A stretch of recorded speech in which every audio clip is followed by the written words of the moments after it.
네, 안녕하세요. 네, 저는 오성훈입니다. 저는 정부 출연 기관인 건축도시공간연구소에서 보행환경연구센터장을 하고 있고요. 저희는 이제 보행환경연구센터는 이제 10년이 됐습니다. 그래서 아마 있는지 모르시는 분들도 많으실 것 같아요. 그래서 우리나라의 전반적인 보행 환경의 개선을 위한 연구와 제도의 개선, 또 관련 조사, 분석 등을 시행하고 있는 센터고요. 오늘 뜻깊은 자리에 초청해 주시고 세부적인 내용들 다 전달드릴 시간은 안 될 것 같지만 하여튼 최대한 보행이 우리나라의 도시에서 어떤 의미를 가져야 하는지, 그리고 또 그것을 달성하기 위해서 어떤 내용들이 현재 진행되고 있는지 간략하게 전달드리도록 하겠습니다.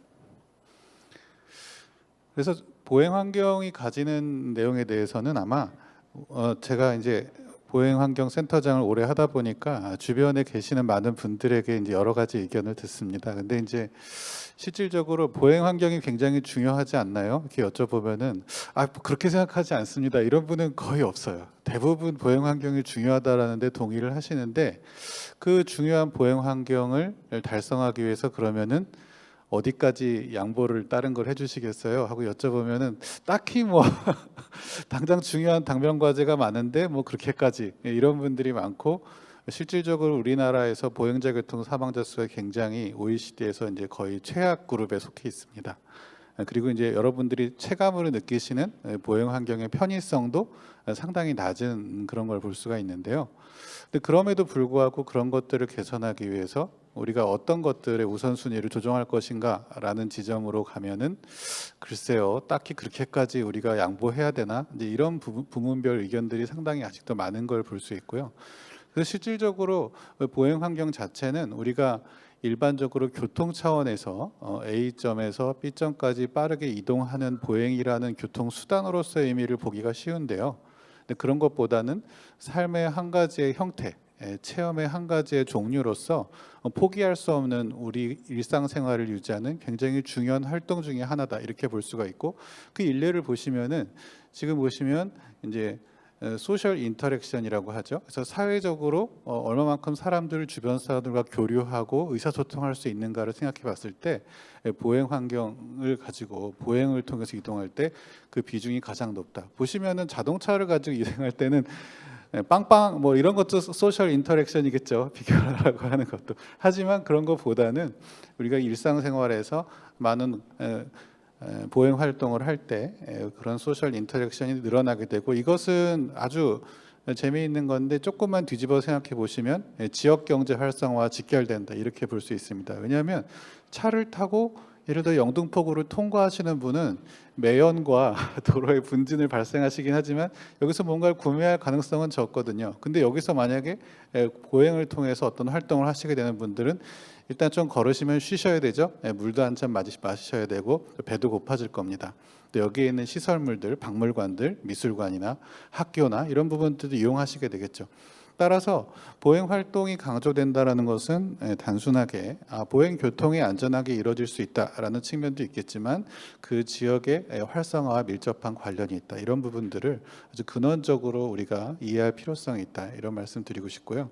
우리가 보행 중심 도시를 이야기하게 되는 가장 큰 이유 중에 하나는 기존 도시가 조금 뭔가 한계에 다다르고 있지 않은가라는 인식입니다.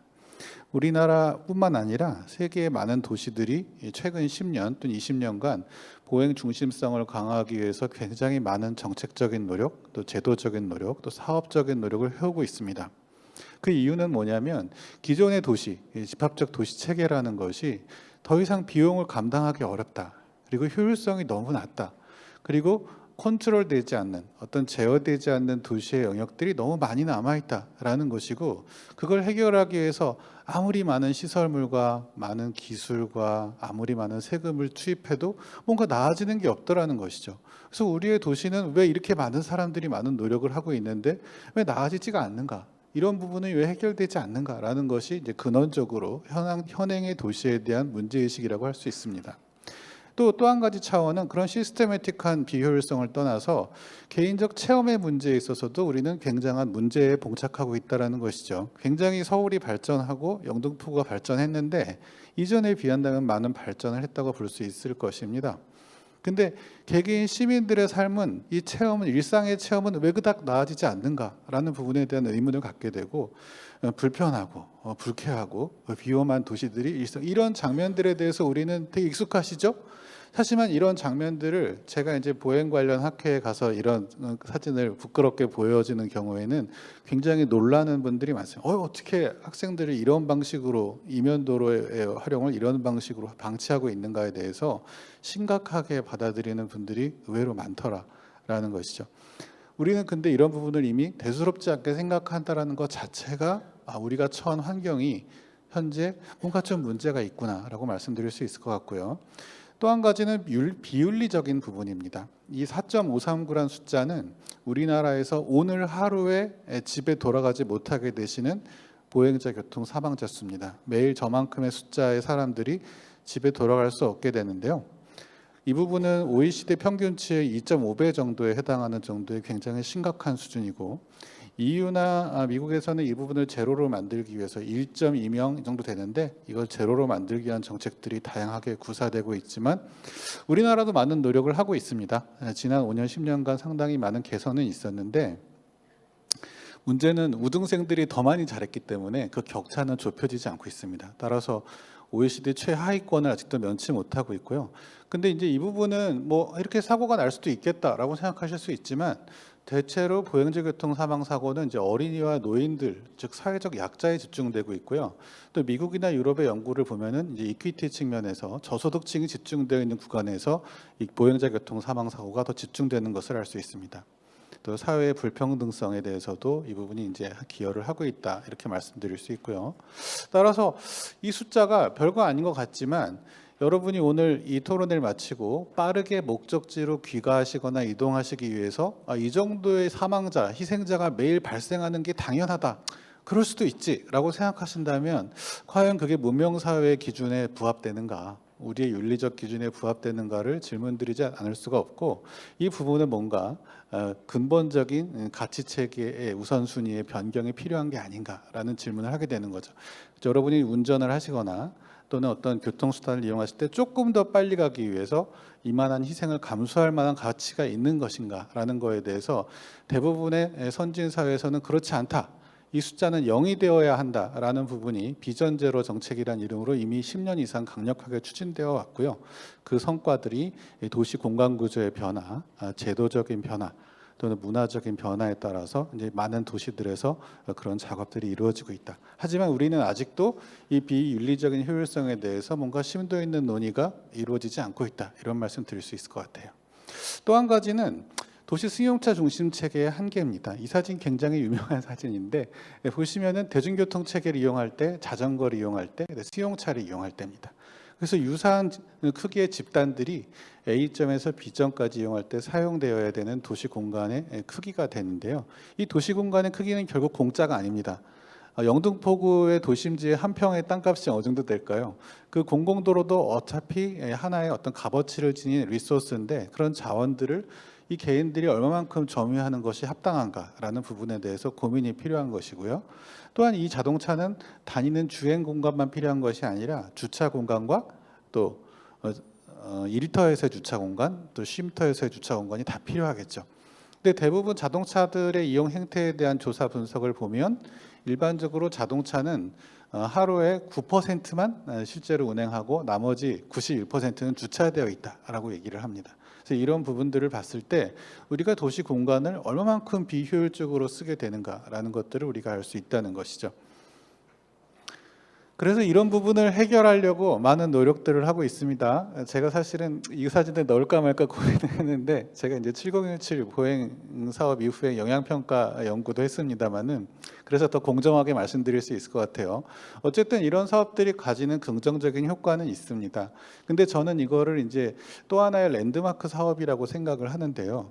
보행이 가지고 있는 상징적인 의미나 어떤 효과를 갖다가 체감할 수 있는 그런 사업이기는 한데 근데 문제는 이걸로 그쳐서는 안 되고 오늘 토론의 주제와 마찬가지로 일상생활의 개선은 그럼 어떻게 될 것인가? 일상생활의 개선이 이런 거를 10개 건설하는 것보다 훨씬 어렵습니다. 영등포구에서 이런 거를 적당한 위치에 잡아서 하나의 사업을 하시는 거는 사실 재원 조달과 적절한 프로세스를 거치면 할 수 있지만, 여러분 집 앞에 있는 수많은 수백 개의 가로들을 전면적으로 개선하는 일은 정말 많은 노력과 공감대와 논의가 필요한 작업이 되는 것이죠. 근데 저는 중요한 것은 이런 랜드마크보다는 일상의 가로를 어떻게 개선할 것인가에 대한 노력이 좀 더 우선순위에 들어가야 되는 것이 아닌가, 이런 생각을 하게 됩니다. 이 사업이 나쁘다는 건 아닙니다. 화내실지 모르니까. 공공공간의 재편이 그래서 많은 나라 국가들에서 이루어지고 있고, 그 효시라고 할 수 있는 이제 맨하탄의 브로드웨이 프로젝트입니다. 이 부분에 대해서는 제가 이제 보행자를 위한 도시설계 1권이라는 책을 냈는데, 거기 상세한 도면과 예산, 프로세스에 대한 검토가 그 책에 담겨 있긴 합니다. 책이 도서관에 있습니다. 사보실 필요는 없어요. 어쨌든 도로 공간의 재구조화나 차량 소통과 보행 환경의 조화, 그래서 사고를 저감하고 장소 만들기를 저비용으로 달성했다라는 것이고, 지금 보시면 이렇게 사선으로 만나는 도로가 다지교차로를 생성하다 보니까 많은 교통사고와 보행자 불편이 집중되었습니다. 그래서 이 부분을 그 차량 소통이 어려운 맨하탄에서 이런 사선으로 만나는 다지교차로를 과감하게 도료화를 시켜서 차량의 흐름을 막고 보행자를 위한 편의 공간을 만든 그런 사례가 되겠습니다. 마찬가지로 버스 베이를 이런 방식으로 만들어서 대기하는 보행자나 버스를 타려고 기다리는 대기 보행자나 통과하는 보행자가 상충되지 않는 공간을 간단한 제품을 설치해서 만드는 등의 어떤 공간에 대한 전체적인 변화 노력이 많은 도시에서 이루어지고 있다. 이런 부분은 또 도로 다이어트를 통해서 생성한 이러한 스페이스에 에코 플랜터를 설치해서, 생태적인 플랜터를 설치해서, 많이 덥죠. 이번에 파리에서 45도까지 올라갔다고 하는데, 최근에 이제 많은 극한 기후가 우리나라 도시들에서도 보행자들의 활동을 저해할 것으로 예상이 됩니다. 따라서 이런 부분에서는 생태적인 개선과 미기후의 온도를 낮추는 등 이제 다양한 다기능성을 가지고 있는 에코플랜터를 설치하는 실험적인 사업들이 많은 도시에서 현재 진행되고 있습니다. 그래서 결국은 이런 보행 환경 개선에 대한 정책은 기본적으로 일반적인 도시 환경을 개선하는 것에도 기여하지만, 실질적으로는 이런 리포트들, EU나 스페인이나 많은 도시, 브뤼셀이나 많은 도시에서 나온 보고서들을 보면 에너지 정책과 온실가스 감축량 달성이라는 정책 목표를 같이 얘기하고 있습니다. 단순하게 보도를 좀 넓힙시다 이런 차원에서 그치는 것이 아니라, 가로 환경의 전면적인 개편을 통해서 미래 사회에 대응하는 도시 공간 구조를 새롭게 재편하자라는 논의들이 진행되고 있다. 그 부분이 이제 온실가스 감축, 에너지 효율성 제고. 파리 협약이 끝나고 나서 이제 아마 향후로 5년, 10년 안에는 각 도시별로 온실가스 감축량에 대한 의무 비율이 굉장히 강화되면서 선진국 간의 외교전이 굉장히 크게 일어날 것으로 저희는 예상하고 있습니다. 따라서 도시 정주성이나 지속 가능성은 지금까지는 굉장히 이제 하면 좋은 거다 이렇게 생각했지만, 앞으로는 그 에너지 소비량에 대한 엄밀한 규제가 국가 차원에서뿐만 아니라 세계적인 차원에서 외교적인 부담을 안고 진행될 것으로 예상을 하고 있고요. 그래서 우리가 얘기하고 있는 오늘 보행 환경의 개선이라는 것은, 개선이라는 측면은 일상 공간의 개선도 물론 되겠지만 도시 정책, 나아가서 국가 에너지 정책과도 밀접한 관련이 있다, 이렇게 말씀드릴 수 있겠습니다. 그 일환으로 현재 진행되고 있는 도로 다이어트에 대한 부분입니다. 요거는 이제 이번에 경찰청과 같이 작업했던 저희 설계 매뉴얼의 프로토타입으로 들어가 있는 건데요. 이건 이상적인 거라고 보실 수 있습니다. 그래서 이런 방식으로 도로 다이어트라고 얘기하면 거부감을 가지시는 분도 많아요.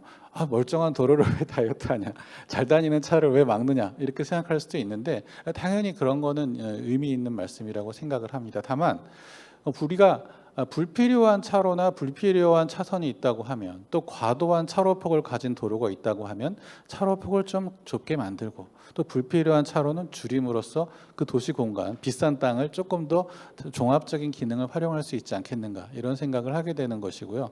여기에는 교통수단의 다변화 정책과도 밀접한 관련이 있습니다. 안전성을 향상하고 자전거 등의 비동력 교통수단 활성화 있는 공간을 마련하고 도로 전체의 효율성을 증가시키자. 이건 너무 이제 교과서적인 얘기라서 간단하게 넘어가겠습니다. 그래서 대중교통 활성화에 대한 기여가 있고 거주민 만족도가 크게 향상된다라는 얘기들이 얘기하고 있고요. 좀 전에 말씀드린 브로드웨이 공간 재편의 경우에도 타임스퀘어 앞에 공간이 바뀐 이후에 보행자의 편의와 안전, 쾌적성은 비약적으로 증가했다 이렇게 평가받고 있고 이 부분에 대해서도 굉장히 많은 도시에서 따라가고 있는 상황이다 이렇게 말씀드릴 수 있을 것 같아요. 이 세부적인 내용을 보면은 토목공사를 하지 않았어요. 그래서 사디칸의 강연, 이 교통국장이었던 사디칸이 지금은 퇴직하시고 회사를 차려서 돈을 잘 벌고 계신데 이분이 이제 실제로 그 교통국장일 때 했던 사업 내용을 보면 토목공사할 돈이 없으니까 블룸버그 시장이랑 얘기해서 이렇게 바닥에 컬러링만 하고 화분 있던 거 갖다 놓고 이제 이런 방식으로 운영을 한 것이죠.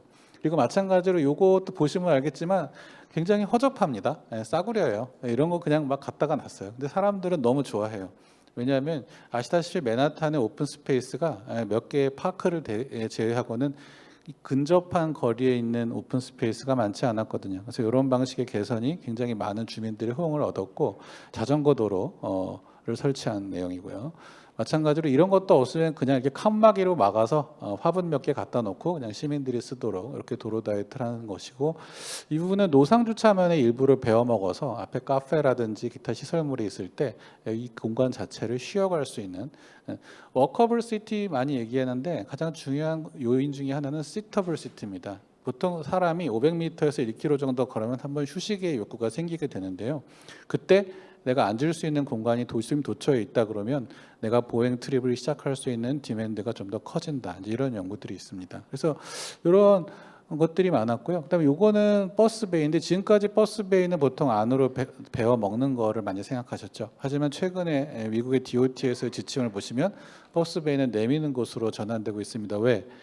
이 기다리는 사람과 통행하는 사람들의 상충이 일어나면 보행자나 대중교통 이용자가 불편해진다. 근데 그 불편함은 운전자의 편안함을 위해서 버스 베이를 안으로 넣은 것이죠. 그래서 승용차 운전자보다는 보행자나 대중교통 이용자의 편의를 우선시해야 된다. 이런 원칙에 따라서 도로 공간을 이전에는 들이밀었던 버스 베이를 이제 내미는 버스 베이로 이제 바꾸는 이런 부분들이 시행되고 있는 것이고요.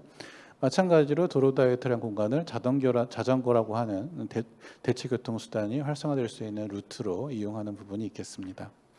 이거는 왜 넣냐면은 남아프리카 공항 아디스아바바인데요. 보통 이런 도로 다이어트 얘기하면 그거는 못 사는 도시에서는 할 수가 없지. 선진 도시에서만 하는 거다. 이런 인식들이 많은데 남미, 멕시코라든지 쿠바, 페루, 남아프리카 공화국 굉장히 다양한 국가들에서 이 맨하탄의 브로드웨이 프로젝트의 사례들을 이런 방식으로 이게 지금 시장인데요. 아디스아바바의 굉장히 유명한 시장입니다. 그래서 여기 교통사업 굉장히 빈번했는데 보시면 보행자가 갈 곳이 되게 애매하죠. 차량의 회전도 애매하고 이런 부분을 명확하게 공간 구획을 하고 횡단거리를 축소시킴으로써 사고를 10분의 1로 줄인 이제 그런 사례가 되겠어요. 여기 들어간 비용은 페인트 칠하고 여기 볼라드 세운 이 정도의 비용으로 이 공간 구성을 획기적으로 개선한 사례입니다. 그래서 이 멕시코라든지 브라질이라든지 모스크바도 하고 있고요. 많은 도시들에서 이런 방식의 간단한 도로 교통이나 도로의 활용도를 바꿀 수 있는 전략들을 구상하고 중요한 건 주민들의 합의와 현장의 간단한 변경 이런 것만 이루어지게 되면 기존에 자동차의 주행에만 소통에만 관심을 가졌던 그런 것들을 우선순위만 조금 바꾸면 도시가 굉장히 쾌적하고 안전해질 수 있는 여건이 발생한다. 이런 말씀 드릴 수 있을 것 같고요. 실제는 어떻게 되느냐? 사실은 이제 2016년부터 서울시에서 이미 하고는 있습니다. 아시는 분들은 아시겠지만 처음 시작할 때부터 이제 저도 설계 자문위 평가 보고서를 계속 써왔는데요. 근데 이 부분을 보시면은 아마 보신 분도 있겠지만 이 도로 다이어트의 개념이 초창기라서 아직 잘 적용이 안 되다 보니까 단순하게 보도를 설치하는 사업으로 조금 이렇게 의미를 퇴색돼 있는 대상지도 적지는 않았습니다. 하지만 이제 시작 단계이기 때문에 그런 부분들이 많이 노력이 됐고 이런 경우도 사실은 이런 부분이 이제 일방으로 바뀌면서 이렇게 바뀐 사례고요. 노원구의 사례인데 4차로를 3차로로 줄이면서 선형공원을 학교 옆에 통학로로 조성한 사례 여기 보시면 파고라도 있죠. 그래서 이 부분은 사실 한 차로 더 줄이고 싶었는데 좀 담당자가 그건 조금 걱정된다. 그래서 결국 3차로에서 4차로, 3차로, 한 차로만 줄였는데 가보시면 여기 불법 주차가 다시 돼 있어요. 그래서 제가 어차피 불법 주차할 거 한 차로 더 줄이셨으면 더 좋은 선형공원이 될 건데 아깝다. 근데 그랬더니 구청에서도 나중에 예산이 좀 마련되면 다시 조정해 보겠다 이런 말씀하셨고요. 경인로도 최근에 이런 방식으로 사업을 했습니다. 보시면은 어쨌든 만족도는 굉장히 이 전후입니다. 저희가 이제 실제로 주민 만족도 조사도 했고 행태 조사, 차량 조사를 했는데 굉장히 비약적으로 만족도가 증가하는 걸 볼 수 있어요.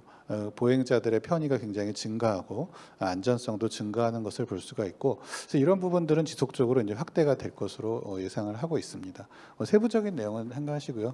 이면도로에 대해서도 저희는 고민을 많이 해왔습니다. 그래서 보행자 우선 도로를 도시군 계획시설 기준하고 도시계획법 개정을 통해서 도로를 신설한 상태고요.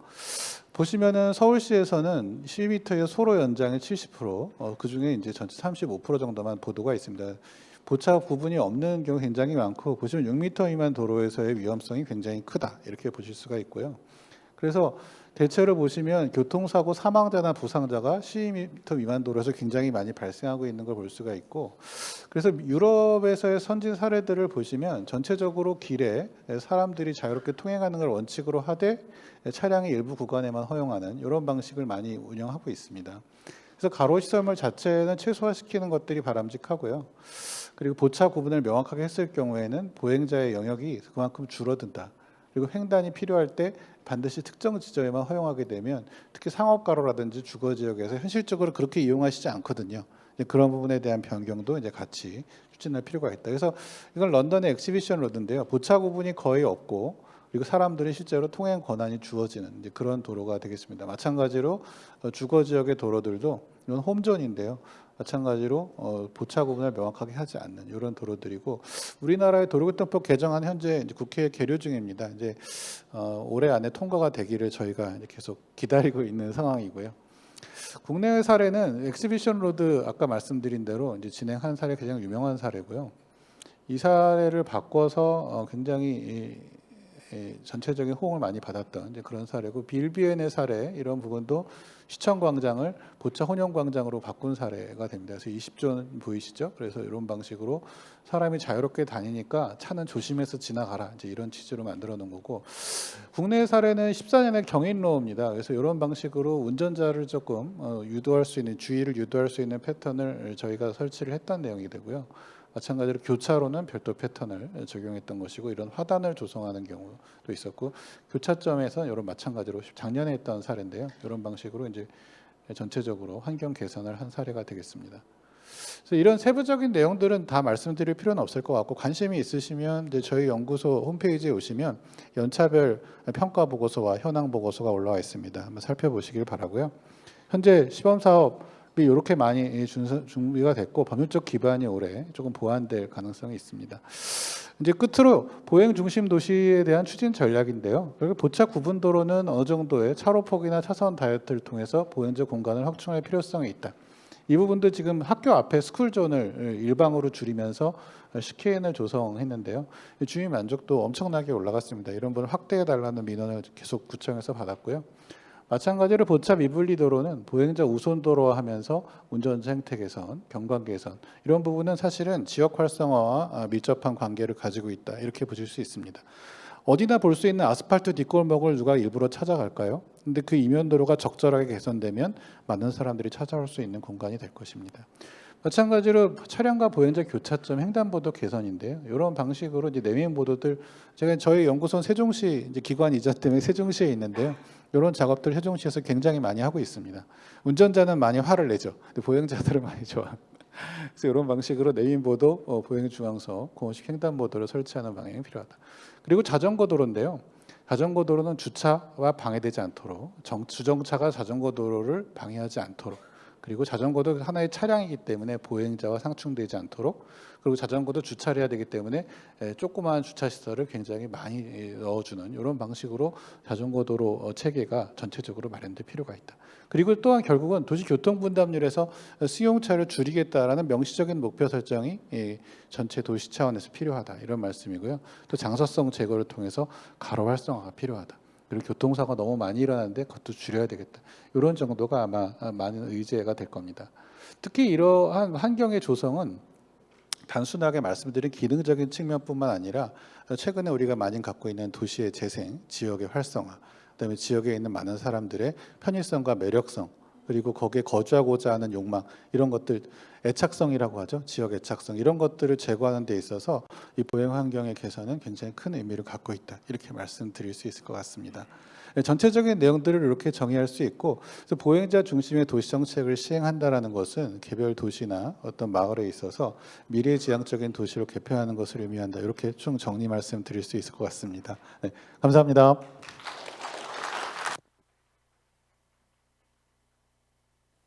네, 고맙습니다. 발제해 주신 오성훈 센터장님께 큰 박수 부탁드립니다. 네, 다음은 영등포구 조영철 과장님께서 보행 친화거리 조성을 위한 가로정비 분야의 영등포구의 노력이라는 제목으로 발제해 주시겠습니다. 조영철 과장님을 큰 박수로 모시겠습니다.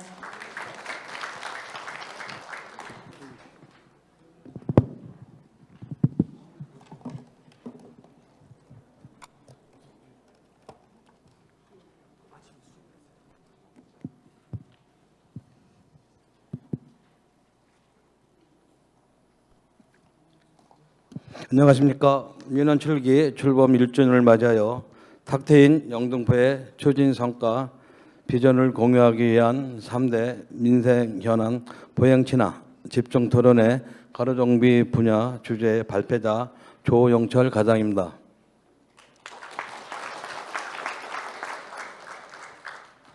보행 친화 거리 조성을 위한 가로정비 분야에 대하여 그동안 영등포에 노력한 결과를 발표하겠습니다. 보고 순서는 추진 배경 및 필요성, 일반 현황, 향후 추진 계획 순으로 발표하겠습니다. 먼저 추진 배경 및 필요성으로서 그동안 보도정비 예산 부족으로 인해 적기에 교체하기 어려운 점이 있고, 가공 배선철로 지중화 저조로 인한 안전성 유해, 거리가게의 상습적인 불법 도로 점유 행위로 국민들의 보행권에 침해하고 불법 광고물과 간판 등으로 보도 환경에 위험이 노출되어 있어 보행 친화 거리를 위한 정비가 필요한 실정이었습니다. 일반 현황입니다. 보도는 시도로 28개 노선, 구도로 65개 노선, 거리 가게와 보도 시설물 492개소입니다. 가공 배선설로 전체 길이 53만 미터이며 5개 광고물, 옥상 간판, 돌출 간판, 지주 간판, 벽면 간판 총 5,345개소가 있습니다. 분야별 문제점 및 추진 현황입니다. 추진 현황으로는 보도 환경 개선을 통한 친화 거리 조성을 위해 올 상반기에 영등포 봉꽃길 디지털로 보도정비 공사를 하였습니다. 우리 영등포구는 구 도시로 내구 연안이 경과된 노후 보도가 상당히 많고, 또한 점점 가속화되고 있으나 구 예산의 부족으로 연간 정비 규모는 1% 수준에 미미합니다. 더불어 보도 침하, 요철, 파손 등으로 정비 요청 민원이 날로 증가하여 매년 약 20억 원의 예산이 소요되고 있는 실정입니다. 가공 배선선로 지중화 공중성 정비 사업입니다.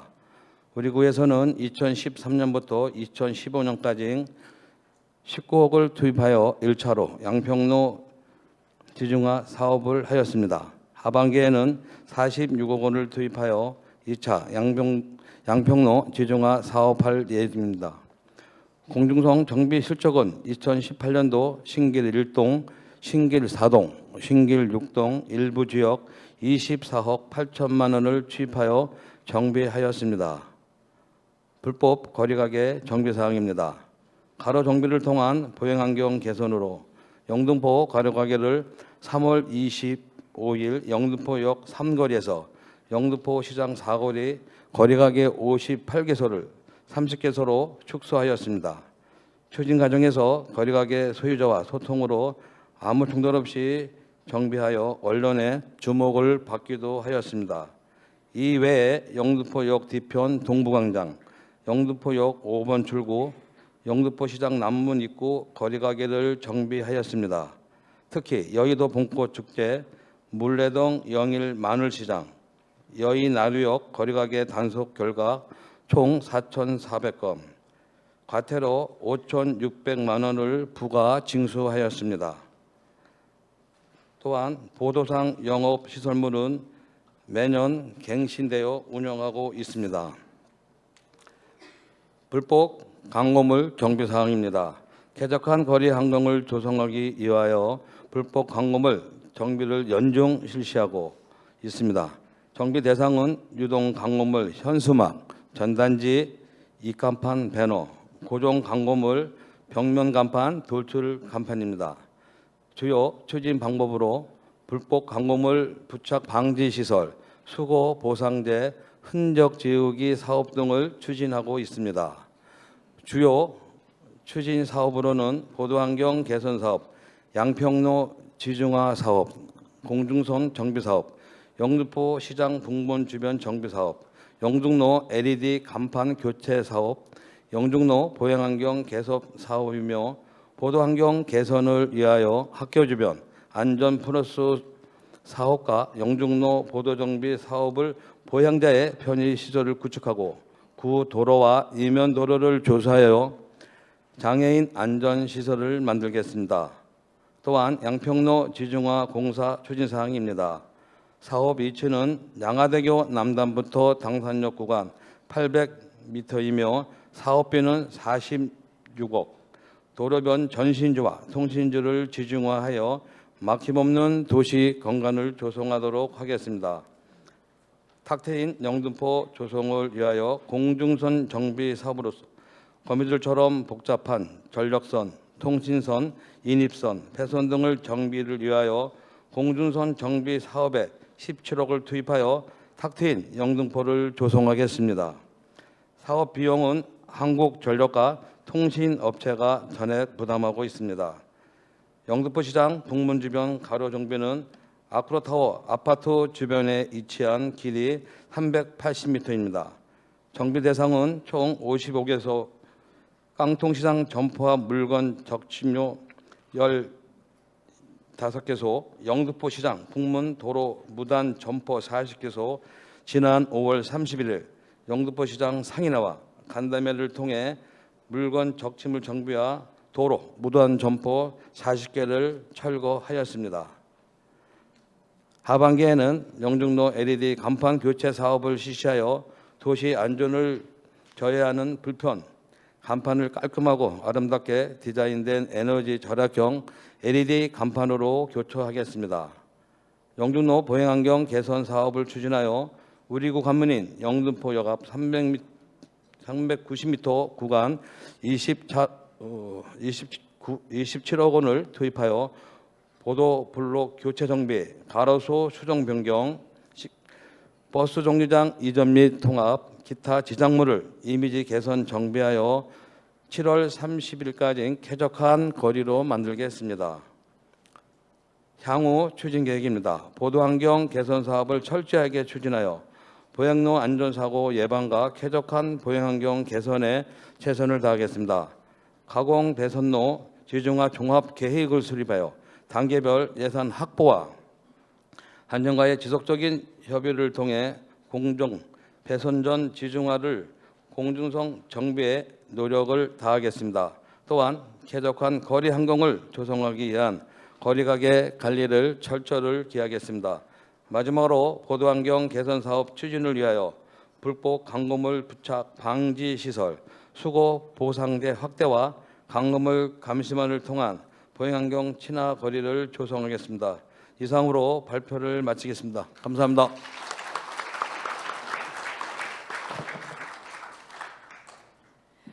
네, 고맙습니다. 발제해 주신 조영철 과장님께 큰 박수 다시 한번 부탁드립니다. 네, 본격적인 토론을 위해 발제자, 토론자 그리고 좌장께서는 앞으로 배석해 주시기 바랍니다. 네, 앞으로 이동해 주시고요. 네. 오늘 토론회는 홍미영 미래비전 자문단 위원 겸 주식회사 도시건축집단 아름 대표님, 박미영 영등포구 의회 사회건설위원회 위원장님,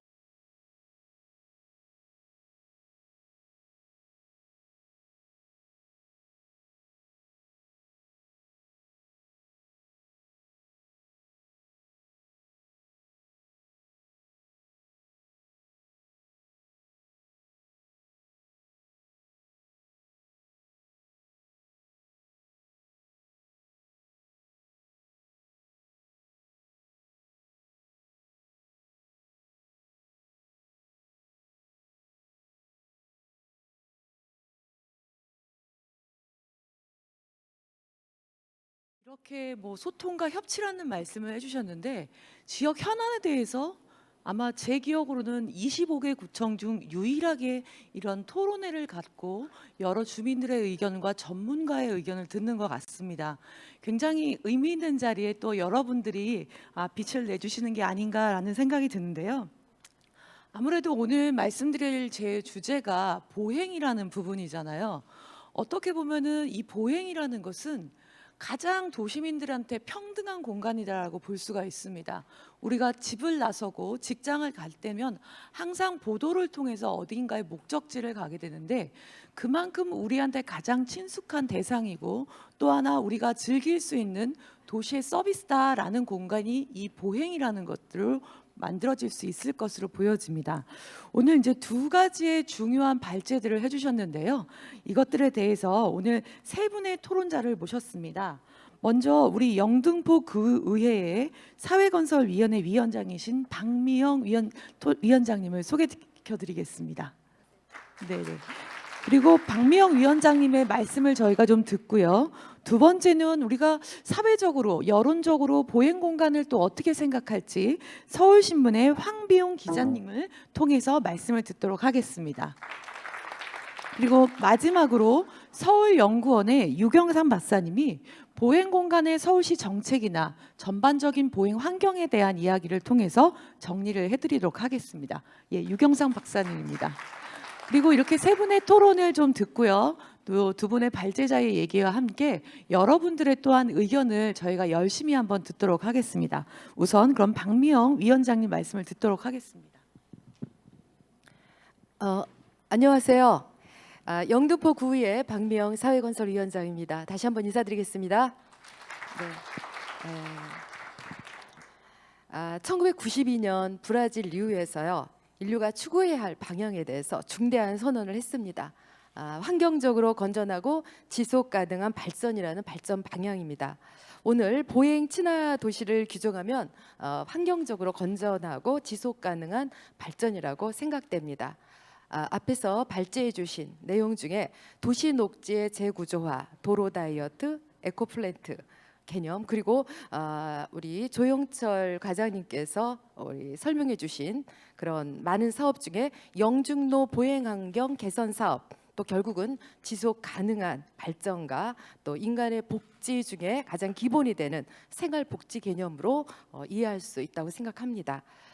우리가 영등포에서 굉장히 안타까운 그런 말씀 중에 하나가 길 하나만 건너면 다르다라는 말씀들을 좀 많이 하십니다.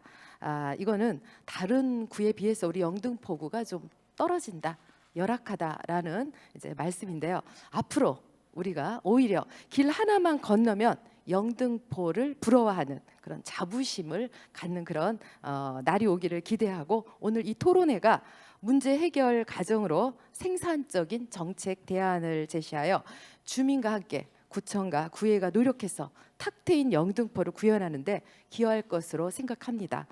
먼저 영등포구는요. 많은 분들이 말씀하셨지만 오랜 구도심입니다.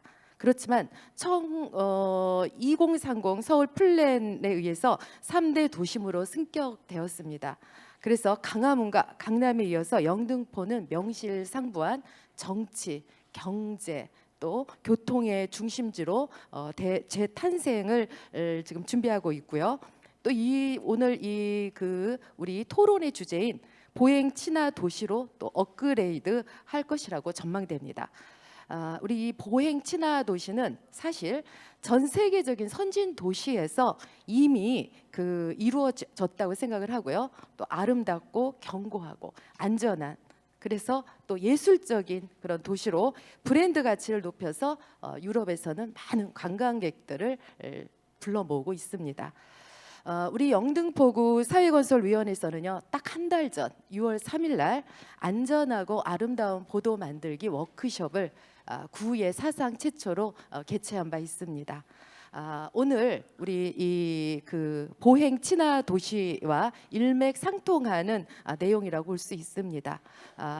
지난 워크숍을 통해서 얻은 결론을 정책 대안으로 제시하면 크게 세 가지로 요약할 수 있습니다. 첫째, 아름답고 안전한 보도를 만들기 위해서는 긴밀한 협업이 필요하다는 점입니다. 도로가뿐만 아니라 하수가, 푸른 도시가 등 여러 부서가 공조하여 노후 불량 하수도 정비, 또 가로수의 융기 문제 해결, 조경, 띠녹지 등이 동시에 이루어져야 환경적으로 건전하고 지속 가능한 보도를 지향할 수가 있습니다. 특히 또 디자인 부문의 공조도 매우 중요합니다. 일례로 거리 미술, 또 셉테도와 같은 우범 지역의 범죄 예방을 위한 환경 설계, 나무테크 디자인 등 보행 친화에 매우 필요한 요소라고 생각을 합니다. 공조를 통해서 불필요한 공사 발생을 줄일 수도 있고요. 또 세금 낭비를 막고 또 합리적인 유지 관리도 가능하다고 봅니다. 둘째는 보도 정비의 전문화와 책임 시공입니다. 보도 공사는 고난도의 사실은 마감이 필요하며 시민의 안전과 또 직결이 됩니다. 평탄성, 매끄러움, 연결성, 내구성, 시공의 정밀성이 요구됩니다. 그래서 도로 포장 전문 기술 교육 이수자가 시공에 꼭 참여해야 된다고 생각합니다. 사실은 우리가 법에 의해서 그 전문 교육 전문 자격을 갖춘 그런 그 시공사와 계약을 하지만 실제 그 공사 실전에서는 그냥 보통 인부들이 와서 하는 그런 현실을 개선해야 될 것 같고요. 또 보도 공사의 실명제를 실시하고 또 불량 공사에 대해서 페널티 부여, 과태료 부여 또는 입찰 참가 제한 등의 철저한 관리도 필요하다고 생각을 합니다. 셋째는요. 보행 친화 도시에 필요한 적정한 예산 확보입니다. 예산이 굉장히 중요합니다. 영등포구의 보도는 매년 노화가 가속되고 있습니다. 보통 우리가 한 10%, 20%, 5%의 그런 보도 정비를 얘기하고 있는데요. 저는 이제 5%로 잡아서 전체 면적의 5%가 약 286아르 정도가 됩니다. 이 286아르 정비에 필요한 예산 20억 원 정도가 되는데요. 이 확보가 절실합니다. 근데 우리 현실은 그렇지 못합니다. 한 7억 원 정도에서 보통 그치고 있습니다. 그래서 우리가 서울시의 주민 참여 예산 및 또 특별 교부금의 시비 확보에 주력해야 된다고 생각합니다. 여기 우리 양민규 우리 시의원님 참석하셨는데요. 네, 많은 관심 부탁드리고요. 또 그 건축 협의 시에 보도 정비 허가 조건 부여 같은 또 이런 특별한 장치도 필요하고요. 도로 파손의 원인자 부담 등 예산 절감에 대한 정책적인 노력도 제안 드리겠습니다. 이상으로 보행 친화 도시 실현을 위한 대안을 살펴보았습니다. 그러나 가장 중요한 것은 주민 여러분의 관심과 참여라고 생각합니다. 사실 우리 주민들이 구석구석 가장 많이 아시고요. 그래서 여러분들의 그런 적극적인 참여가 정말 성공적인 보행 친화로 가는 척경이라고 생각합니다. 또 잘된 것은 칭찬해 주시고 또 잘못된 것은 지적해 주시고 또 좋은 아이디어도 많이 제안해 주시기를 부탁드립니다. 또 여러분과 함께 아름다운 보행 친화 도시 또 탁 트인 영등포를 여러분과 함께 만들어 나가도록 저도 노력하겠습니다. 길의 주인은 주민이고요. 또 영등포의 주인도 주민입니다. 감사합니다. 네, 위원장님 감사합니다.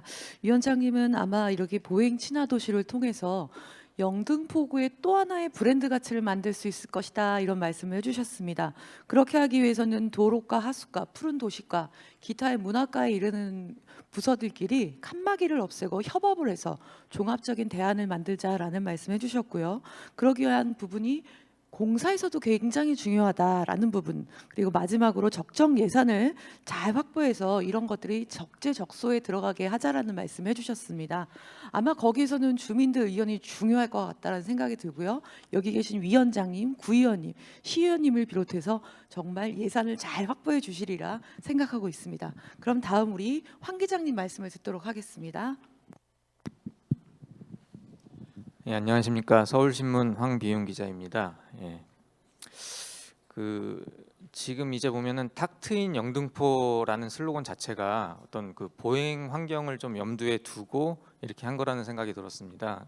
그만큼 좀 영등포구가 구도심에 속하다 보니까 그 여러 가지 보행 환경, 뭐 주차 이런 부분 때문에 굉장히 많은 문제점이 있었는데 이번에 굉장히 좀 구청장님께서 결단을 내리셔서 좀 여러 가지 환경 개선이 있었던 것 같습니다. 그럼에도 불구하고 조금 더 개선해야 될 점이 많다고 생각을 하고 있는데요. 저 같은 경우에는 그 해외 연수로 1년 동안 영국에서 산 경험이 있습니다. 그래서 유럽의 대부분의 나라들을 걸어서 돌아다닌 경험이 있기 때문에 그런 부분에서 제가 좀 느낀 점들과 그리고 나서 이제 세종시에서 제가 근무를 하면서 한 1년 8개월 정도 근무를 하면서 자전거를 타고 출퇴근을 하고 그리고 또 걸어 다니면서 출퇴근을 했던 경험이 있습니다. 그런 부분에서 좀 느낀 점들을 좀 말씀을 드리면서 영등포구가 어떤 식으로 좀 바뀌었으면 좋을지 좀 말씀을 드리겠습니다. 우선 제가 그 세종시에서 최근에 이제 근무를 하고 이제 영등포구로 이제 전입이 아니라 이제 인사 발령을 와서 영등포구를 맡게 됐는데 그 세종시에서 몇 년 전에 한 공무원이 자전거를 타고 가다가 그 사망하는 사고가 있었습니다. 근데 그 자전거 친화 도시 또 보행 친화 도시로 설계된 곳이 세종시입니다. 그런데도 불구하고 그 공무원이 안타깝게도 이제 그 자동차를 타고 가다가 낙상 사고로 결국에는 사망하는 사고가 발생했는데 그게 그 차들이 속도를 내면서 달리면 자전거를 타고 가다가도 그렇게 위험한 상황이 발생할 수 있다는 겁니다. 그래서 그 자전거 친화 도시로 설계가 됐는데도 세종시도 그렇게 한계를 보이는 그런 부분을 알 수 있었고요. 그리고 또 문제가 이제 또 세종시 같은 경우에는 다들 자동차를 타고 출근을 하는데 그 아까 도로 다이어트 얘기도 있었지만은 굉장히 그 차도를 좁게 만들어 놨습니다. 그런데 잘 아시겠지만 공무원들이 한 곳으로 출근을 합니다. 정부 세종청사로 출근을 하겠죠. 그러다 보니까 교통이 굉장히 정체됩니다. 그리고 불법 주차 문제도 굉장히 심각합니다. 그 주차 공간이 없기 때문에 그런 것들을 보면서 제가 느낀 거는 이게 그 보행 친화, 자전거 친화 도시를 만든다고 해결될 문제가 아니고 결국에는 이 문화가 바뀌어야 되는구나라는 생각을 했습니다. 그러니까 불법 주차에 대한 어떤 인식 그리고 자동차로 출근을 한다는 거에 대한 인식을 바꾸지 않으면 뭐 도시를 그렇게 설계를 해도 아무 소용이 없습니다. 그래서 저는 일부러 자전거를 타고 다녔습니다. 그 어떻게 좀 설계가 돼 있고 그런 부분에서 불편이 없는지. 그런데 아무튼 그런 부분에 대해서 뭐 그 일선 공무원들도 굉장히 불만을 많이 제기하고 이런 걸 볼 수 있었습니다. 그래서 결국에는 그 시민들의 문화가 바뀌어야 되는 것이 아닌가 이런 생각을 좀 했고요. 그리고 또 이제 또 문제가 또 버스가 많지 않기 때문이었습니다. 그 버스 노선이 굉장히 좀 부족해서 일반 승용차들을 대체할 수 있는 수단들을 많이 생각을 해서 버스 노선을 증설한다든가 여러 가지 도시 계획을 철저하게 계획해야 된다 이런 생각을 했고요. 그래서 뭐 제가 알기로는 어쨌든 그 연세대학교 앞에 그 예전에 보면은 굉장히 차도로 돼 있었는데 그 부분도 이제 대중교통 전용 지구를 만들었다고 하죠. 그래서 굉장히 보행 친화적인 그런 도로를 만들었던 것이 좋은 사례가 될 수 있을 것 같고요. 그래서 이제 유럽을 제가 돌아다닌 경험을 좀 말씀드리면 아까 OECD에서 그 우리나라가 사망자 수가 굉장히 최하위권이다 이런 얘기도 발제자께서 해주셨고 그래서 유럽의 많은 도시들이 그 사망자가 0이 되어야 된다는 목표를 가지고 간다고 얘기를 해주셨는데 제가 놀란 것은 덴마크 코펜하겐의 사례입니다. 그 다른 뭐 핀란드, 스웨덴 이런 곳들을 다 돌아다녀봐도 그 이 정도로 자전거를 타고 출퇴근을 하는 시민이 많은 곳을 제가 본 적이 없습니다.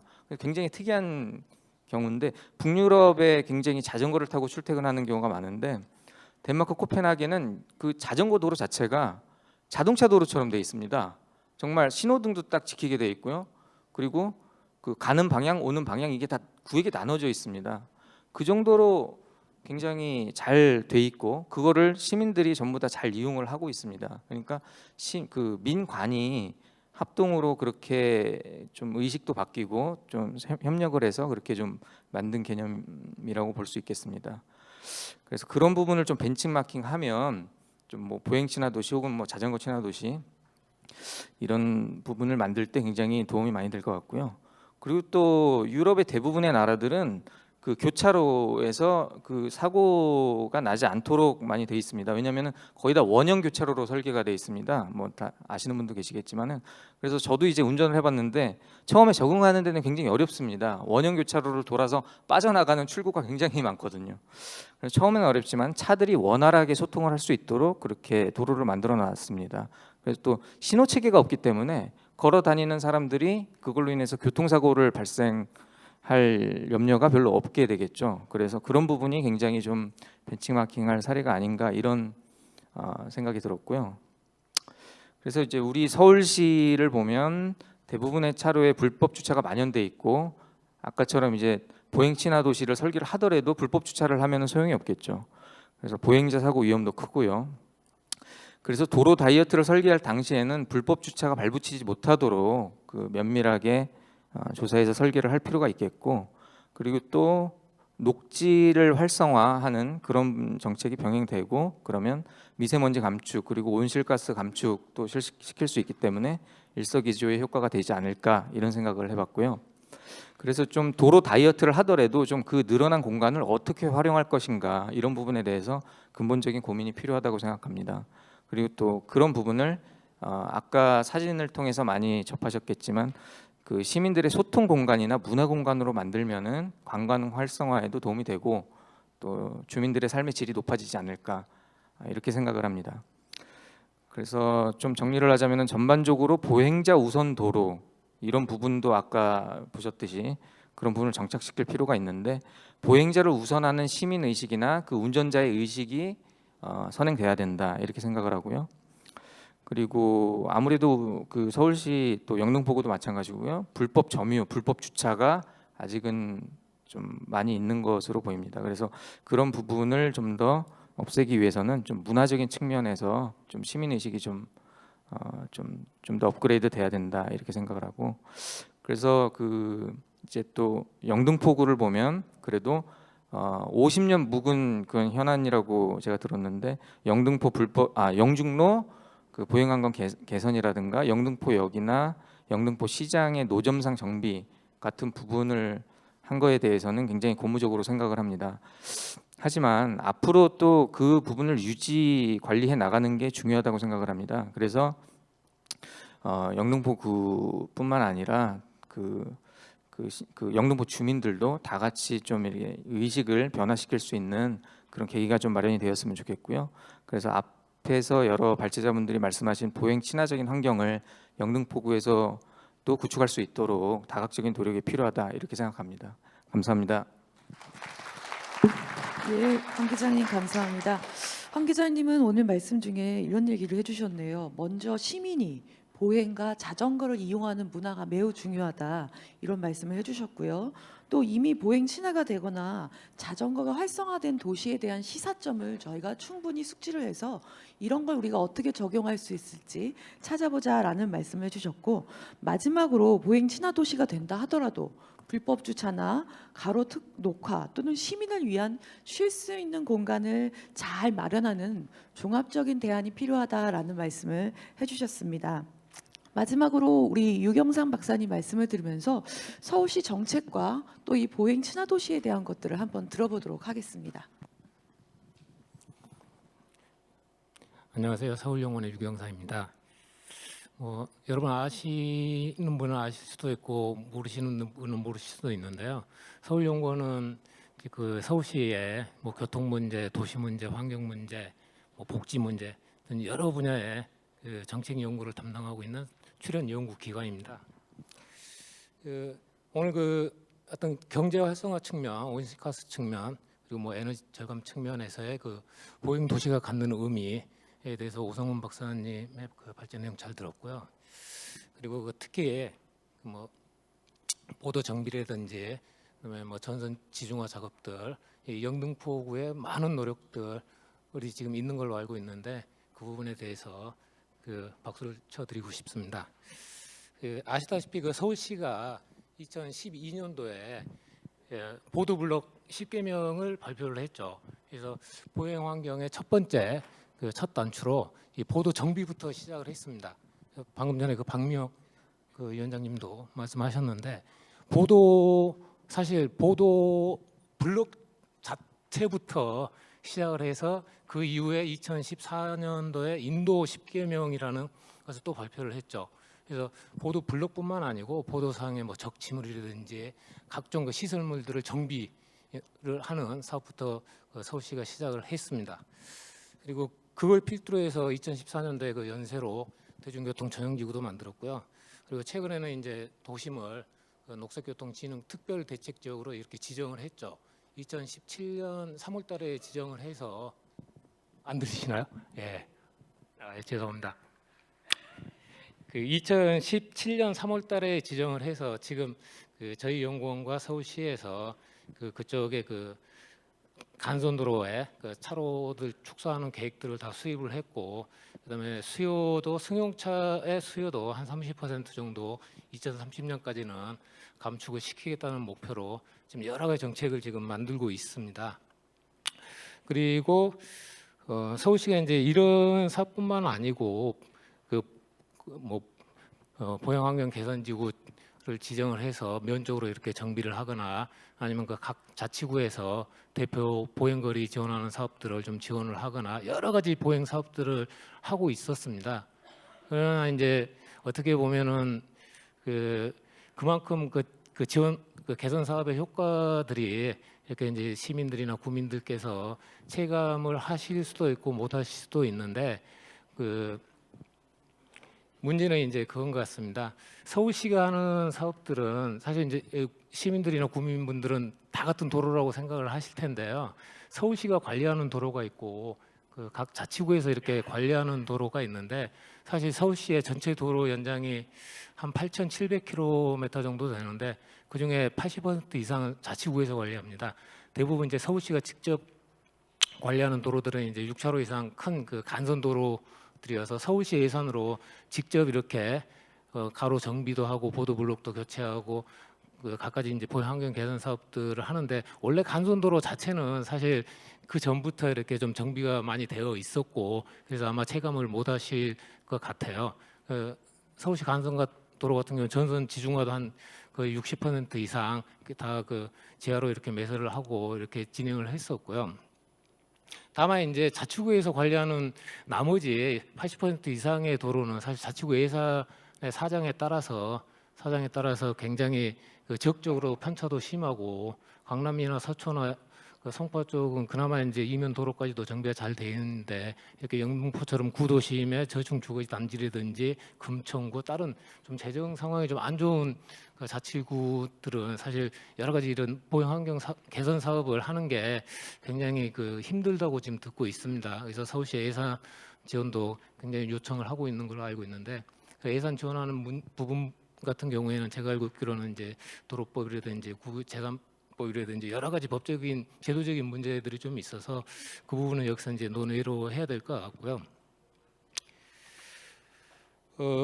그리고 기본적으로 이제 보행에 대한 아까 그 의미를 오성 박사님께서 얘기를 해주셨는데 제가 교통 측면에서 본다면 사실은 보행은 대중교통의 시작과 끝 그 퍼스트 라스트 마일을 담당을 하고 있습니다. 사실 그래서 보행 승용차의 이용을 좀 줄이고 대중교통을 지금 계속 유도를 하려고 하는 정책들을 하고 있는데 그 첫 출발이자 끝단의 보행들 이런 부분들이 충분히 많이 좋아져야지 그나마 이제 승용차 이용도 안 하고 대중교통으로 이렇게 좀 전환을 할 수 있는 그런 뭔가 모티브도 좀 제공을 해줄 수 있을 것 같고요.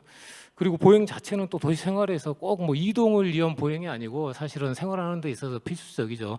그리고 대부분의 생활들이 큰 간선도로나 이런 도로보다는 이제 자치구가 관리하는 그런 이제 이면도로, 생활도로상에서 굉장히 많이 일어날 것 같고요. 그래서 그런 이면도로, 생활도로의 그 보행환경 개선이 사실은 간선도로보다는 훨씬 더 이렇게 중요한 문제라고 지금 생각을 하고 있습니다. 서울시의 정책에 대해서 이렇게 이제 좀 말씀을 좀 한 가지만 더 드리면 최근에 이제 간선도로 같은 경우에 예를 들어서 아까 그 도로 다이어트도 이제 추진을 하고 있지만 사실 도로 다이어트를 이렇게 하기 전에 사실 서울시의 도로를 가만히 살펴보시면 굉장히 그 유휴 공간들이 굉장히 많이 있습니다. 그래서 쓸데없이 안전지대 차량이 안전도로에 서 노란색 선으로 막 그는 데도 있고, 그리고 교통섬이라고 해서 그 큰 교통섬들이 좀 있습니다. 그래서 최근에는 이제 이런 큰 교통섬들을 먼저 좀 없애고 도로에 좀 불필요하게 좀 넓은 이런 공간들을 이렇게 정비하는 사업들 최근에 이제 다시 추진을 좀 하고 있고요. 그리고 차로 수 축소 자체는 사실 좀 신중을 해야 될 것 같습니다. 왜냐하면은 그 일단은 도로라는 게 사전에 과거에는 이제 차량 속도 중심으로 해서 보행자가 조금 밀려나 있었는데 최근에 이제 보행자 중심의 도로 하면서 이제 차로 수를 이제 축소하는 경향이 좀 많이 있는데요. 이것은 제가 봤을 때는 뭐 어느 한쪽을 희생을 하고 어느 한쪽을 이렇게 주는 이런 것보다는 사실 다 같이 공존하고 상생할 수 있는 그런 방안들을 좀 만들어야 될 것 같고요. 그리고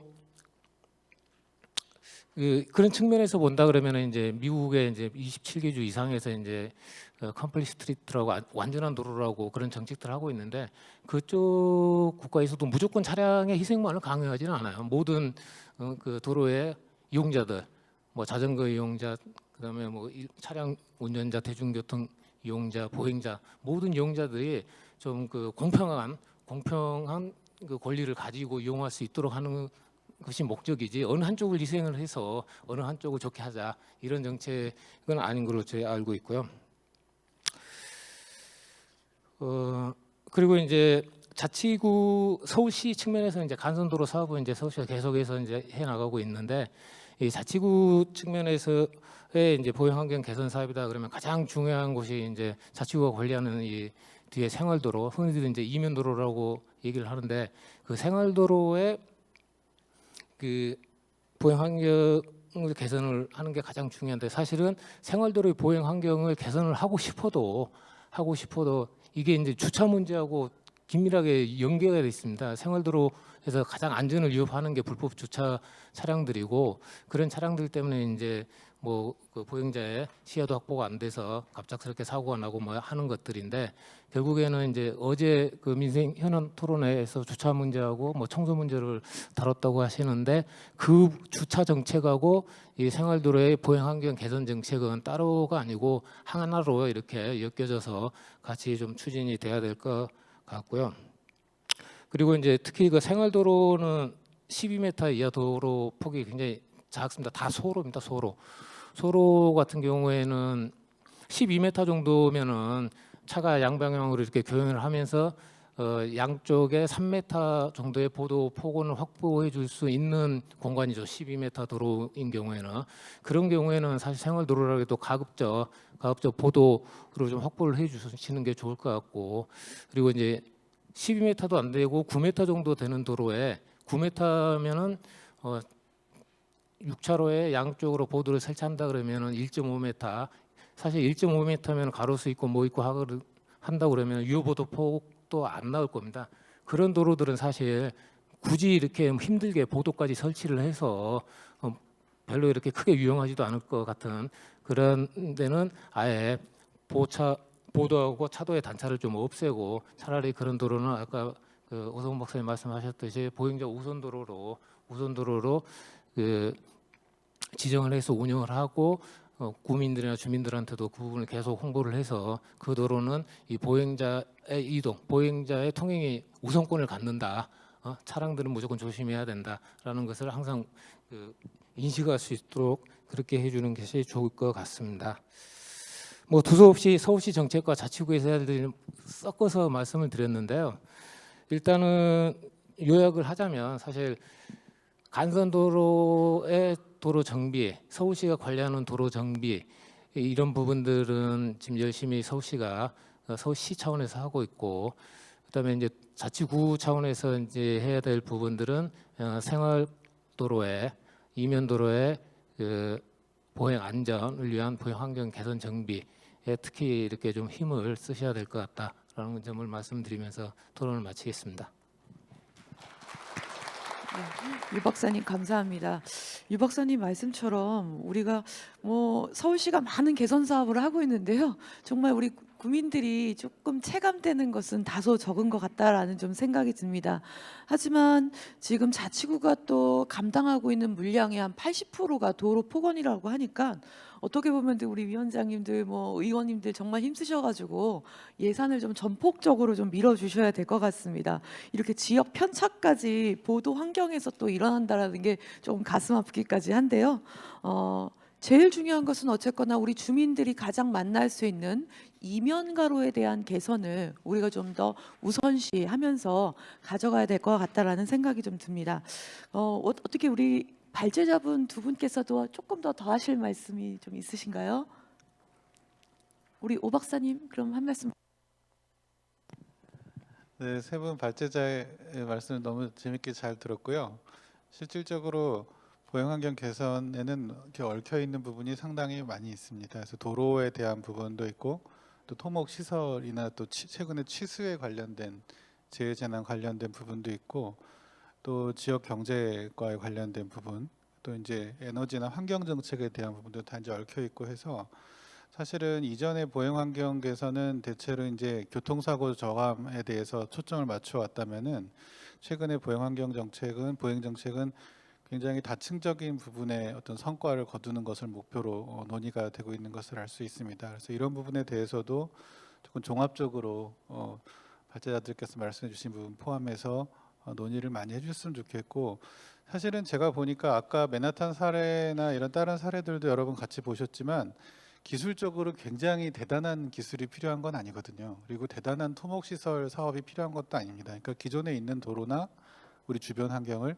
조금씩 용처를 바꿔가고 이용하는 권리를 조금씩 바꾸는 이런 작업이거든요. 근데 이런 거는 시설 사업이긴 하지만 참 생각해 보면은 결국은 그 퍼블릭 스페이스라고 얘기하는 공공 공간을 어떻게 이용하고 어떻게 사용하게 해줄 것인가에 대한 사회적 합의가 중요한 것이기 때문에 저는 오늘 토론회 같은 이런 논의가 지속적으로 또 영등포구에서도 반복되면서 조금 더 그런 부분에 합의가 빨리 마련될수록 즉각적인 환경 개선 효과를 거둘 수 있지 않겠나 이런 생각을 드리고 최근에 조사를 해보니까 도심부의 승용차 억제구역 거주자를 제외한 개인 승용차 통행을 억제하는 승용차 억제구역을 1만 명 이상 거주지를 대상으로 설정한 도시가 이제 올해 작년 말 기준으로 40개가 넘어섰습니다. 그 도시 교통 체계의 전반적인 개편이나 어떤 도시 환경의 우선순위가 정말 지각 변동에 가까울 만큼 크게 변화하고 있다. 이런 말씀을 드릴 수가 있고 우리보다 훨씬 소득 수준도 높고 훨씬 자동차 교통도 많았던 도시가 실질적으로 왜 그런 변화를 추구하고 있는가? 저들은 그 많은 문제를 해결하기 위해서 그 수십 개가 넘는 도시들은 왜 저런 방침을 적극적으로 추진하고 있는지 이런 부분을 같이 논의하는 시간이 좀 더 많았으면 좋겠습니다. 감사합니다. 과장님 한 말씀 하시겠습니까? 아, 네. 근데 저는 아까 그 과장님 발제 중에 좀 인상적이었던 게요. 아까 도로 시설물에 대한 표를 이렇게 다 만들어 놓으셨더라고요. 5개 광고물도 있었고 뭐 지중화에 관한 것들, 구조물에 관한 모든 조사가 돼 있던데 어떻게 보면은 그게 아마 숙제 대상인 것 같아요. 그거 하나하나를 잘 정비해 나간다라고 하면 조금 더 정말 우리가 편안한 도로, 안전한 도로를 좀 만들 수 있을 거다라는 좀 생각이 듭니다. 오늘 이렇게 끝까지 지금 국민 여러분들도 많이 남아 계시는데요. 보행 환경에 대해서 나는 이런 아이디어를 갖고 있습니다라는 말씀이 있으시면 자유롭게 한번 손을 들고 말씀 부탁드리겠습니다. 네. 네. 마이크 예. 저는 그 대림 삼동의 주민자치위원 박양수입니다. 어제하고 오늘까지 이제 주차, 청소, 보행 이렇게 그 3대 민생 현안에 대해서 이렇게 같이 토론을 했는데요. 어제 토론을 하면서는 패널들 얘기만 하시고 여기에 참석하신 주민들의 어떤 의견을 들으려고 하는 토론이 아닌 것 같아서 어제 토론은 좀 실망했습니다. 근데 오늘 이렇게 의견을 하도록 기회를 주셔서 고맙습니다. 3대 민생 현안이 영등포구에서 빨리 해결되려고 하면 아까 오 박사님하고 조영철 과장님 그 토론 이제 발표하신 것에 대해서 제가 느낀 소감을 말씀을 드리면 우선 첫 번째는 영등포구에 있는 공무원들 중에서 가장 엘리트 공무원들을 3대 민생 현안 부서로 배치하면 됩니다. 뭐 총무과에 배치해서 빨리 승진하는 게 아니라 그 대표적인 사례가 인접 구로구에 청소 대상을 서울시로부터 7, 8번을 연속해서 받은 적이 있어요. 그 구로구의 가장 엘리트 공무원들을 청소과에 배치를 한 사례가 있어요. 이건 제가 실증적으로 확인했던 사례입니다. 이게 그것도 제가 생각할 때 이게 민성구청장이 상당히 이제 받아들였으면 좋겠다 이런 생각이 들고요. 두 번째는 지금 그 발제나 토론하신 분들은 조금 거시적인 부분에 있어서 보행, 주차, 청소 말씀하셨는데 주민들은 그런 거시적인 것보다도 좀 미시적인 거, 바로 주민들하고 직결되는 부분, 특히 보행 그 부분을 좀 말씀을 드리면요. 우선 정책적인 것을 말씀드리면 우리 영등포구에 아까 우리 박미영 의원님이 서울시에서 주민참여 예산을 받아와야 된다고 말씀을 드렸는데 영등포구에 각 동별 주민참여 예산위원회가 있나요? 제가 봤을 때는 우리 대림 삼동의 공무원한테 물어보니까 없다고 그러더라고요. 예? 예. 구로구가 민생 문제 빨리 인접구에 해결될 수 있었던 것은 10년 전부터 서울시 주민참여 예산 제도만 적극 참여한 게 아니라 구로구에 있는 주민참여 예산위원회를 활성화시켜서 각 동별로 민생 문제를 해결할 수 있는 예산을 받아올 수 있도록 한 거예요. 예산을 구의회에서만 편성하는데 10억, 20억을 주민참여 예산으로 구청장이 배정을 해서 각 동별로 편성할 수 있도록 우리 영등포는 아까 제가 미시적인 거 한번 말씀드려볼게요. 저는 지금 이게 구로구하고 영등포 경계선에서 살고 있습니다. 지금 현재. 그래서 지난번에 한번 그 우리 홈페이지에 구청장님 이 구 경계선 지역을 한번 돌아보십시오 그랬어요. 그래서 보행 환경을 하려고 하면 노약자나 또는 사회적 약자 이러신 분들이 걸어 다니는데 우선 불편한 점이 뭐가 있는지 제가 말씀드릴게요. 첫 번째, 우리 구로구는 가로 경관과에서 우리 가로수를 심어놓으면 관리를 10년에 한 번 하시는지 20년에 한 번 하시는지 제가 모르겠는데 10년, 15년 전에 세워진 가로수가 대림 삼동에 다 커가지고 거기는 철제 빔을 이렇게 보호로 바닥에 깔아놨잖아요. 그거에 터가지고 그거에 다쳐서 사람이 넘어지는 사례가 있어요. 그런데 지금 현재 10년 내에 예산이 없다고 그걸 개선 안 하고 있어요. 물론 복지 예산이 많이 들어가기 때문에 도로가나 가로공간가에 예산 달라고 하면 그동안에 안 줬을 거예요 아마. 실질적으로 저 민생 문제 해결하려고 하면 그 해당 부서에서 강력하게 민원들 이런 문제가 있다. 최소한 10년 동안 가로수 밑에 보호 철제를 이거 개선 안 하고 그대로 놔두는 구가 영등포구 말고 또 있을까요? 한번 검토 한번 해보십시다. 두 번째, 이 미시적인 보행에서 주민들이 편하려고 하면 이 걸어 다닐 때 비가 많이 올 때 우리 도로가 어떻게 되는지 이걸 보시면 돼요. 횡단보도 지나갈 때 택시에서 비 온 날 내릴 때 이게 신발을 안 젖고 내리는 데가 얼마나 있는지 한번 조사 한번 해보십시오. 평상시 날씨 좋은 날 보행 친환경 보행도로 이건 큰 의미가 없어요. 날씨가 안 좋고 환경이 안 좋을 때 조사를 한번 해보세요. 이게 그러면 얼마나 지금 물이 고여가지고 문제가 돼 있는지. 그다음에 세 번째로서는 제대로 이렇게 노약자들이 걸어 다니려고 하면 도로를 금연구역이나 금연거리로 지정을 많이 해주셔야 돼요. 지금 현재는. 그런데 오늘 발제자께서도 그런 부분에 대한 토론자도 의견을 제시하신 분이 한 분도 안 계셨어요. 제가 생각할 때 앞으로 금연구역, 금연거리를 많이 조성을 해서 정말로 편하게 좀 걸어 다닐 수 있는 이런 거리를 좀 만들어 주셨으면 좋겠습니다. 고맙습니다. 예, 박 선생님 감사합니다.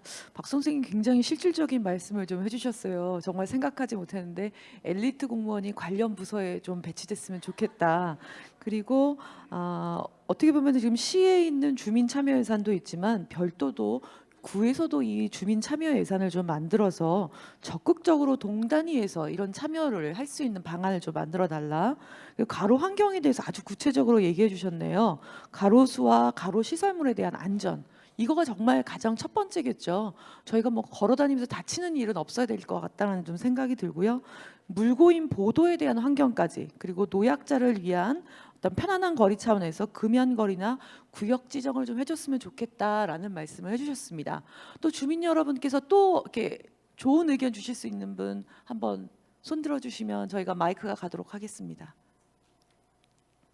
편안하게 말씀해 주시면 될 것 같습니다. 네, 저 뒤에 계신 네.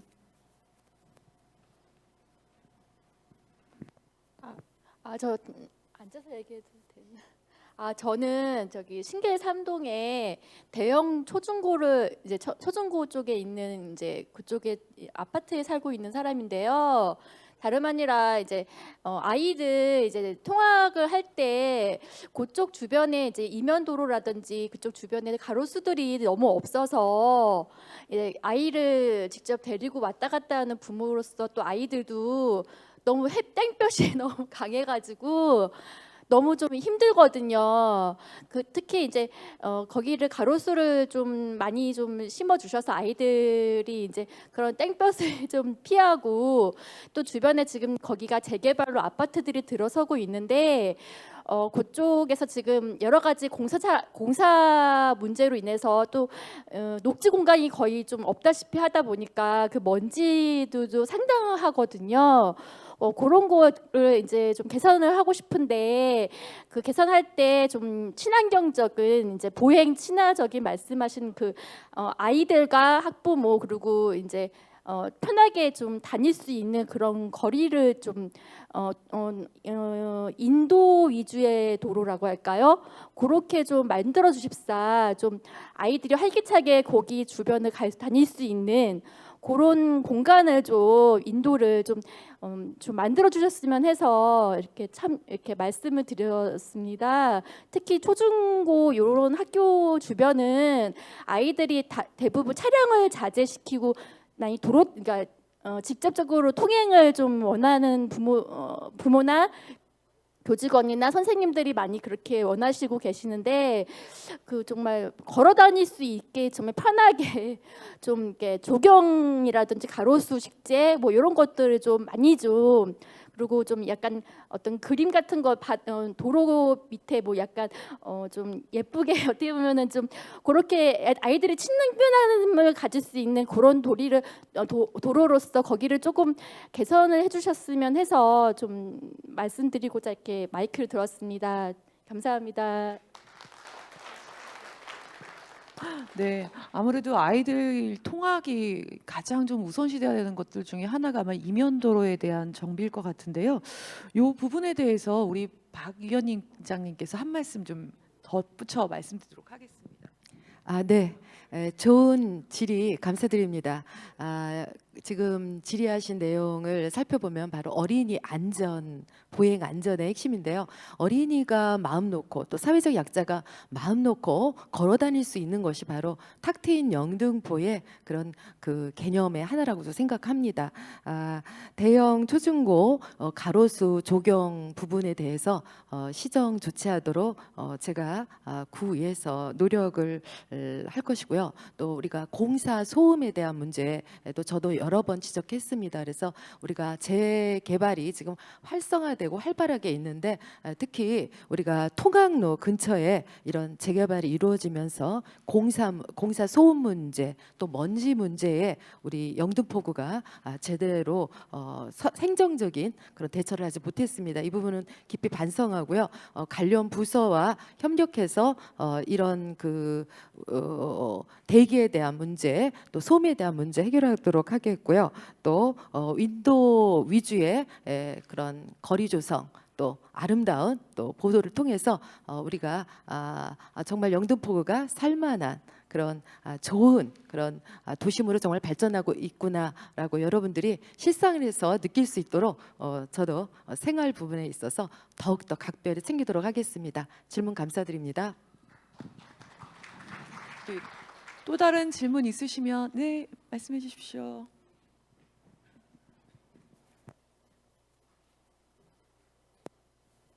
예, 안녕하세요. 예.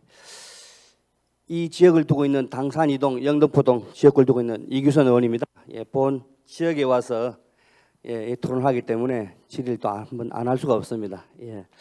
연 이틀 토론을 잘 경청하였습니다. 본 의원이 이야기하고자 한 것은 책임자가 얼마나 중요한지 여기에 아마 참석하신 모든 분들은 공감을 할 것입니다. 아마 우리 주변의 친구들 모임에서는 회장, 학교에서는 교장 선생님, 우리 영등포구는 구청장의 의지가 얼마나 중요한지 아마 새삼 느낄 것입니다. 정말 역대 어느 구청장도 하지 못한 영중로 관련 어제 어떤 시민단체 100년 했는데 그건 너무 아부성이고 50년 만에 쾌거라고 감히 말씀드리고 싶습니다. 저는 자유한국당 구의원이기도 하지만 우리 의원들 본부는 집행부를 감시 견제하는 역할을 하는 것이지만 이번 토론회와 영중로건에 대해서는 당을 떠나서 구청장께 칭찬을 보냅니다. 탁 트인 영등포를 만들겠다는 슬로건을 앞으로도 본 위원회에 다른 의원들도 예의주시하게 지켜볼 것입니다. 수고하셨습니다. 국민 여러분들께서 또 좋은 아이디어를 한번 말씀해 주시면은 시정에 많이 도움이 될 것 같은데, 예, 저기 손 드신 분. 안녕하세요. 저는 사실 준비하고 온 건 아닌데 저는 도림동 통장을 맡고 있고요. 영등포역에서 우신 초등학교 사거리 방향으로 이렇게 올라오는 길 쪽으로 중국 음식점들이 많이 생겼어요. 그래서 지나다닐 때 그 냄새 같은 것도 그런데 그 이제 식당 운영하시는 분들이 그 도로에서 뭐 닭 손질을 하든가 뭐 그런 경우가 되게 많거든요. 그래서 도로가 또 좁은 상태에서 걸어 다니기도 별로 안 좋은데 그리고 환경 같은 게 좀 안 좋아서 그런 거 좀 규제할 수 있는 게 있나 좀 한번 여쭤보고 싶어서 이렇게 말을 하게 됐습니다. 예. 아무래도 아마 지금 말씀해 주신 질문은 이 자리에서 바로 뭐 답을 해드리기는 어려울 것 같고요. 향후 관련 과에서 이 부분을 조사 좀 해서 시정할 수 있게끔 하면은 참 좋을 것 같습니다. 또 의견 있으신 분 계신가요? 그러면 더 이상 의견이 없는 걸로 보고요. 정말 한 근 2시간 정도 시간이 소요가 된 것 같습니다. 아무래도 이제부터 시작이다라는 식의 우리가 구호를 한번 외쳐볼 필요가 있을 것 같기는 한데요. 탁 트인 영등포가 어쨌거나 영종로라는 50년 숙제, 그 묵은 숙제를 해결하면서 가는 걸 보면은요, 더 기대되는 일이 많은 것 같습니다. 여러분들도 아무래도 돌아가셔서 더 좋은 아이디어로 영등포가 변화될 수 있는 또 하나의 걸음이 되셨으면 좋겠다라는 좀 생각을 드리고, 이 시간까지 끝까지 남아주신 여러분들께 진심으로 감사를 드리고요. 또 이 자리에도 또 의원님 두 분이 끝까지 자리를 지켜주셨습니다. 이규선 영등포구의 의원님 그리고 최봉희 의원님 두 분께 더 특별히 감사드리고 끝까지 남아 계신 국민 여러분께 감사드립니다. 예, 고생하셨습니다.